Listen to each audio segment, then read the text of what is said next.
তাহলে exclamatory two কি assertive. এখানে চেঞ্জিং সেন্টেন্সের মূল থিম হচ্ছে বাক্যের কি হবে কর, বাক্যের অর্থের পরিবর্তন হবে না কিন্তু রূপের পরিবর্তন। তার মানে এক্সক্লামেটরি বাক্যটা অ্যাসার্টিভে রূপান্তরিত হবে কিন্তু অর্থের কোনো পরিবর্তন হবে না, তার নামই তো চেঞ্জিং সেন্টেন্স, তাই না? এগুলো দেখো, এখন প্রথম কথা হচ্ছে যে আমি যদি এক্সক্লামেটরি না চিনি তাহলে সেটাকে অ্যাসার্টিভ করতে পারবো না। মানে ইংরেজির মূল জিনিসগুলো বুঝলে আর রুলসের কোনো প্রয়োজন হয় না। তার মানে তুমি এক্সক্লামেটরি সেন্টেন্সটা কি সেটা তোমাকে ভালো করে জানা দরকার।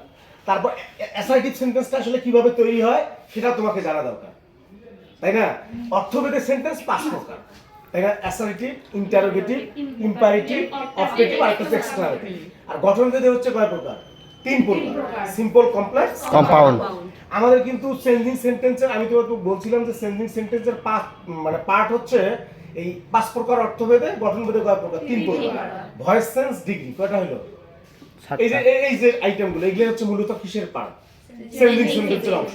কথা বুঝছো? তুমি যদি চেঞ্জিং সেন্টেন্স পাইতে চাও তোমাকে ভয়েস, সেন্স পড়তে হবে, তোমাকে এই ডিগ্রি করতে হবে, ডিগ্রি পড়তে হবে, এই সেন্টেন্সের যে সেন্সগুলো সেগুলো তোমাকে পড়তে হবে। আর এই এখানে আরেকটা জিনিস খেয়াল করতে হবে, মানে একটা গ্রামারের সাথে আরেকটা গ্রামার সম্পৃক্ত। তুমি একটা বুঝলে আরেকটা, ধরো ন্যারেশন যখন করতে যাও, ন্যারেশন তোমাদের সিলেবাসে আছে, ন্যারেশন যখন করতে যাও তখন কিন্তু ওই ন্যারেশনে দেখবে একটা কমন নিয়ম আছে, সেটা হচ্ছে অ্যাসার্টিভ ব্যতীত অন্য যে বাক্যগুলো আছে এই বাক্যগুলোকে যখন তুমি ডিরেক্ট থেকে ইনডিরেক্ট করতে যাবা তখন সবগুলোকে অ্যাসার্টিভ ফর্মে নিয়ে আসতে হয়, তাই না?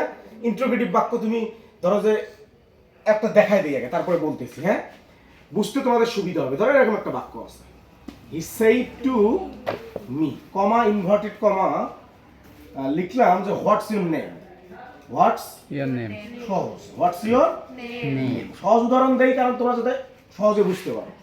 এখন কথা হচ্ছে he said to me what's your name, তাই না? এটাকে আমি কি করবো? ডিরেক্ট থেকে ইনডিরেক্ট করবো, তো তোমাদের প্যাসেজ নারেশনে তোমাকে এটাকে যদি জানতে হবে। তাহলে যেহেতু বাক্যটা কি ইন্টারোগেটিভ, তার মানে আমি সেড টু এর পরিবর্তে কি লিখবো? আস্ক লিখবো। লিখছি আস্ক মি, এই যে মানে ইনভার্টেড আছে তার মানে এখানে হোয়াট আছে, হোয়াট, যেহেতু ডব্লিউ হোয়াট দিয়ে শুরু হয়েছে ইনভার্টেড জন্য হোয়াট টাই বসবে। তারপর এই বাক্যটাকে তোমাকে কি করতে হবে? অ্যাসার্টিভ ফর্মে নিয়ে আসতে হবে। তাহলে একটা বাক্যের অ্যাসার্টিভ গঠন যদি তুমি না জানো এই বাক্যটাকে অ্যাসার্টিভ করতে পারবা না। তাহলে অ্যাসার্টিভ মানে কি? আমরা জানি অ্যাসার্টিভ বাক্য মানে হচ্ছে প্রথমে সাবজেক্ট লাগবে। তাহলে এই বাক্যে দেখতে হবে তোমাকে সাবজেক্ট কোনটা, সাবজেক্ট কোনটা? Your name. তাহলে ইওরটা হচ্ছে কোন পারসন? ইওরটা হচ্ছে সেকেন্ড পারসন বাইরের অবজেক্টকে ধরে, তার মানে বাইরের অবজেক্ট কি? মি, তার মানে ইওরটা হয়ে যাবে মাই। তার মানে কি বুঝছো? মাই নেম, ইজ আছে হয়ে যাবে কি? এই তো ব্যাপার, তাই না? তাহলে এগুলো কিন্তু আমি তোমাদের বারবার বলতেছি, এগুলো গ্রামারের একদম কমন জিনিস, এগুলো তোমাকে সব সময় জানতে হবে। যোগ অঙ্কের মতো, যোগ অঙ্ক যেমন তুমি কোনোদিন ভুলে যাবা না, এই গ্রামারের বেসিক জিনিসগুলো তুমি যদি এই যোগ অঙ্কের মতো মনে রাখতে পারো তাহলে তোমার কাছে ইংরেজি পড়াটা সুবিধা হবে। মানে আমি তোমাদেরকে একটা কথা বলি, সেটা হচ্ছে যে আমরা তো বাংলাদেশের মানুষ, তাই না? আমাদের ভাষা কিন্তু ইংরেজি না, হ্যাঁ। এখন কথা হচ্ছে যে আমরা যখন বাংলায় কথা বলি তখন কি গ্রামারের রুলস অনুসারে কথা বলি? মানে গ্রামার মেনে মেনে কথা বলি? কখনোই বলি না। যারা যারা ধরো যে যারা ইংরেজিতে কথা বলে, ইংল্যান্ড আমেরিকার লোক যারা আছে তারা কি ওদের একেবারে গ্রামার মেনে মেনে কথা বলে? না। তুমি যখন কমিউনিকেট করতে যাও, একজন আরেকজনের সাথে কথা বলতে যাও, সেখানে গ্রামারের কোনো দরকার নেই। ভাষা তো মূলত হচ্ছে কমিউনিকেট করার জন্য। ভাষা শেখা হয় কেন? কমিউনিকেট, মানে একজন আরেকজনের সাথে যোগাযোগ করার জন্য। আর আমরা যেহেতু আমাদের ভাষা ইংরেজি না, সেজন্য আমাদের গ্রামারটা যদি আমরা একটু শিখে নেই তাহলে আমাদের ইংরেজিটা বুঝতে কি হবে? সহজ হবে। আমরা তো ইংল্যান্ড আমেরিকার লোকের মতো ইংরেজি বলতে পারি না, তাই না? প্রথমেই কি পাবো সেটা? না। আমরা জন্মগ্রহণ করে আমার মায়ের কাছ থেকে তো বাংলাটাই শিখি, ইংরেজিতে তো শিখি না। যেহেতু আমাদের বাংলাটা শিখতে হয় সেজন্য আমার কি আমাকে এই গ্রামারগুলো যদি আমি জানি, আমার গ্রামারগুলো এই জন্যই পড়ি। আর গ্রামারটা পড়লে আমাদের ইংরেজিটা বোঝাটা কি হয়ে যায়? সহজ হয়ে যায়। তার মানে আমি বলতেছি না যে গ্রামারই সব। আমি তো বললাম যে ভাষার মেইন এজেন্ডা হচ্ছে মানুষের সাথে কমিউনিকেট করা। তুমি আমেরিকার একজন লোকের সাথে কথা বলবা, তুমি আমেরিকার রাষ্ট্রদূতের সাথে কথা বলবা, তাই না? তাহলে তোমার তো ইংরেজি জানতে হবে। জানলে তখন কথা বলাটা কি হবে? সহজ হয়ে যাবে। আর না হলে যদি যদি না জানো তাহলে কি আরেকজন দোভাষী নিয়ে আসতে হবে, এসে তুমি কথা বলবা, সে আবার বলবে, অনেক তো টাইম কিলিং এর ব্যাপার, তাই না? আচ্ছা যাই, তাহলে আমি যেটা বলতে চাইলাম সেটা হচ্ছে যে ইংরেজির মূল যে জিনিসগুলো সেগুলো তোমাকে একেবারে যোগ অঙ্কের মতো যায় পাইতে হবে। তাহলে কি হবে? তাহলে ইংরেজি বোঝাটা সহজ হয়ে যায়। কথা বুঝছো? হ্যাঁ, এই জন্য আমি তোমাদের বারবার এই জিনিসগুলো রিপিট করার চেষ্টা করি। এগুলো হচ্ছে মেইন জিনিস। এখন দেখো, এদিকে দেখো, এক্সক্লামেটরি সেন্টেন্স। এক্সক্লামেটরি সেন্টেন্স এই মার্কটা থাকে তো, তাই না? হ্যাঁ, এটাকে বাংলায় বলে আশ্চর্যবোধক চিহ্ন। আর ইংরেজিতে কি বলে বলো তো দেখি?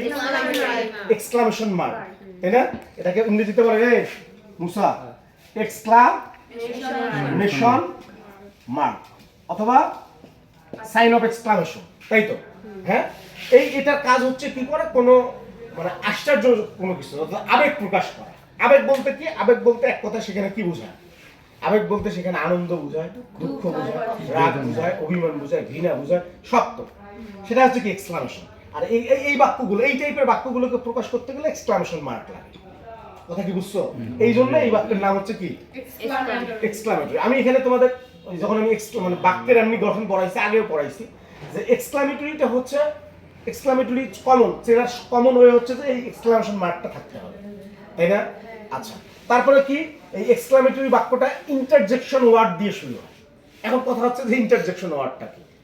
পার্টস অফ স্পিচের 8 প্রকার তো জানো, কয়েকবার পড়াইছি তোমাদের। ধরো ইন্টারজেকশনটা হচ্ছে যে ওয়ার্ডগুলো দ্বারা কি আবেগ প্রকাশ পায়, যেমন এলাস, ফি, হুররা, তাই না? ব্রাভো, এই যে ওয়ার্ডগুলো, এই ওয়ার্ডগুলো হচ্ছে কি এক্সক্লামেশন মানে ইন্টারজেকশন ওয়ার্ড। তাহলে এই ওয়ার্ডগুলো দিয়ে কি সেন্টেন্স শুরু হতে পারে?